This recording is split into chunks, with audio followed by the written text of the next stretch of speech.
大家收睇我哋今日嘅清談節目邊講邊聽，我係今集嘅節目主持人 Kenneth。Hello，我係阿舒啊。上集講完信不信由你啊，而今集嘅題目亦都好特別喎，好似話係講粗口，你有冇試講粗口啊？其實我都唔一定要講粗口嘅，我都唔中意講粗口嘅。點解咁問啊？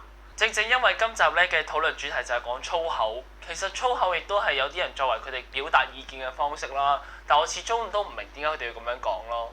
原來係咁嘅。咁不如我哋而家問下我哋嘅年青人點解佢哋要講粗口啦？好啊，事不宜遲，我哋而家首先邀請我哋3位年青人介紹下自己先啦。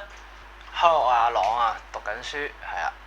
你好，我係 James，都係讀緊書嘅。大家好，我係13，我都係讀緊書嘅。歡迎大家嚟到呢個節目啦，多多指教喎。咁大家點睇粗口呢樣嘢呢？粗口係有少少侮辱嘅，係難登大雅之堂，但係我個人覺得佢係一個地道文化、次文化咯，係。我就覺得我會喺好嬲嘅時候先會講啦，咁就用嚟發泄下情緒咁樣。有陣時我覺得粗口係一啲助語詞嚟嘅啫，有陣時攞嚟加強自己講嘢嗰陣時嗰個感情啊咁樣，有陣時係可以攞嚟搞下氣氛啫。哦，咁其實大家對粗口都有唔同嘅睇法啊。不過我都覺得大家都唔會成日走去將粗口掛喺嘴邊，只不過喺特定嘅場合，你覺得你嘅情緒需要發泄嘅時候先會講粗口嘅。係咯，其實我想問你哋咧，喺咩情況之下咧會講粗口㗎？其實即係因為粗口呢樣嘢對於我自己個人嚟講啊，就真係冇話好特別嘅情況，話咩特定場合真係冇，即係可能好 common 咁同朋友講下嘢，都可能會好自然流露晒嘅。我咧就通常打機嗰陣就會講粗口嘅，咁因為咧有時打機都見到有時啲隊友咧打得唔好咧都會好嬲噶嘛，咁我就有時都忍唔住會講粗口發泄下情緒咁樣。咁我有陣時我就嬲得滯，鬧人嗰陣時會加咗幾句攞嚟，好似發泄得多啲咁樣咯，嗰種感覺。哇，咁就咁聽落，大家都有機會講下粗口嘅喎。但係大家又知唔知道有法例係唔俾大家喺公眾場合講粗口嘅呢？有陣時講粗口犯法㗎。有咁嚴重啊？係咯，真係嘅咩？我未聽過。我有聽過，不過唔係太清楚咯。係啊，其實根據咧《道路交通條例》第46條啦，任何人喺巴士、小巴或者的士咧，都唔可以用一啲不良啦或者冒犯性嘅語言啦，亦都唔可以做一啲唔守規矩嘅行為嘅喎。啱啦，就好似平時大家搭開港鐵一樣，佢嘅港鐵附例都寫明係唔可以講任何嘅粗言穢語㗎。就算你喺巴士或者小巴上面聽到粗言穢語呢，其實都可以作出投訴㗎啦。咁大家其實有冇試過有朋友俾人檢控過呢？我喺地鐵嗰度有少經驗喎。講多少少啊。其實咧咁嗰陣時唔知啊嘛，咁嗰陣時真係冇諗過喺個地鐵度講粗口咧，係真係犯咗嗰啲附例嘅。咁嗰陣時喺個地鐵度同個 friend 咁傾下偈，咁大家講粗口好正常啊，係咪先？咁有個職員真係行埋嚟，佢就同我講話係根據佢嗰個附例咧，其實係唔可以嘅，係可以罰款嘅。咁最尾佢都係俾咗 warning 就算啦，係啦。咁從此就知道咗係唔得嘅。係啊，唔好以為隨便喺港鐵呢啲公眾場合講粗口當冇事先得㗎。前嗰排咪有個白領喺港鐵裏邊講粗口，俾人罰咗600蚊咯。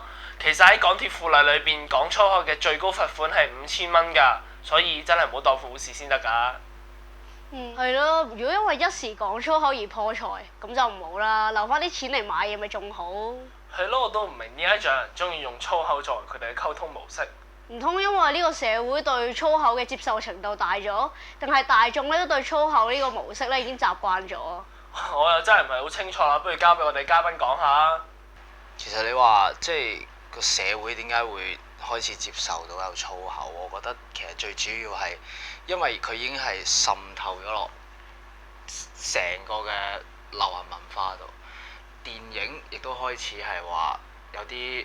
譬如問候人哋阿媽嗰啲都可能已經出得街啦，又或者係音樂已經好多，譬如 indie band 甚至乎其他已經係入咗粗口裏邊。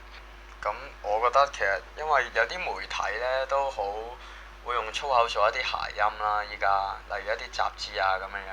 另外好似頭先佢講到咁樣咧，電影方面為咗增加嗰個真實感咧，娛樂性佢哋都係啦，都會加翻少少粗口落去。即係譬如你冇可能拍啲黑社會電影冇粗口咁樣，好咁所以都會加翻啲粗口喺入邊。咁大家睇咗就可能覺得接受程度高。即係佢哋都會覺得係文化，就可能會覺得真係，喂，你唔係嗰樣嘢，你冇嗰樣文化咁唔好睇，成冇味道。咁我自己就覺得粗口都係有陣時同啲朋友傾下偈咁樣嗰陣時，真係 friend 嗰啲朋友就會講下咯，都只不過係攞嚟大家傾偈咁樣加啲娛樂性咁樣，就唔會話惡意走去中傷啲朋友咁樣嗰種咯，即係仲淨係攞嚟加強嗰個表達咁樣咯嗰種。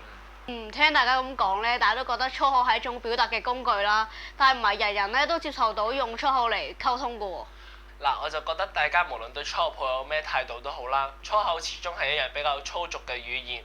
大家記住喺適當嘅時候講適當嘅嘢，避免引起不必要嘅誤會啦。係咯，就算你同人哋幾 friend 都好咧，都唔可以肆無忌憚、唔理場合咁樣亂講嘢噶嘛。好似人哋結婚咁，人哋大好日子，你冇理由周圍講粗口噶嘛，又破壞氣氛，又影響人哋啲賓客，咁就唔係咁好啦。幾 friend 都嬲啦。即係我覺得其實講到尾都係尊重嘅，即係有啲人係唔知點解，好似唔講粗口，唔識講嘢，實係有呢咁嘅人。但係你最重要嘅就係你自己尊重翻，唔好為講而講。好老實，其實你最緊要都係慎言，唔係話乜嘢。你有陣時啲説話係，就算你冇粗口都可以好難聽。所謂都係病從口入，就禍從口出啊！有呢句俗語。咁其實我覺得都要因應翻個情況，控制翻自己嘅言語咁樣咯。冇錯啦，我自己就覺得最緊要係互相尊重咯。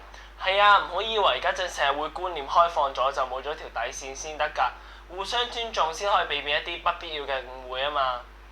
冇錯啦，嚟到呢度咧，不如我哋進入我哋嘅最緊要識揀環節，咁睇下大家點揀啦。我哋去片啦。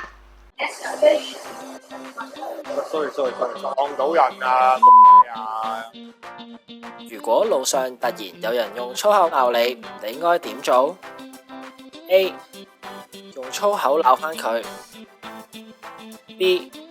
拎手機拍低佢，以便 share 俾你啲 friend。C.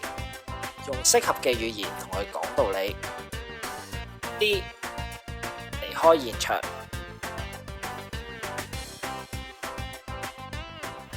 好啦，我哋啱啱睇完我哋頭先嗰條片啦，咁大家會點樣揀呢？走咯。你咁突然咁樣俾人鬧餐懵嘅，咁嗰個人除非都應該唔正常啦。咁你同佢有口舌之爭都係好無謂，所以不可理喻呢人。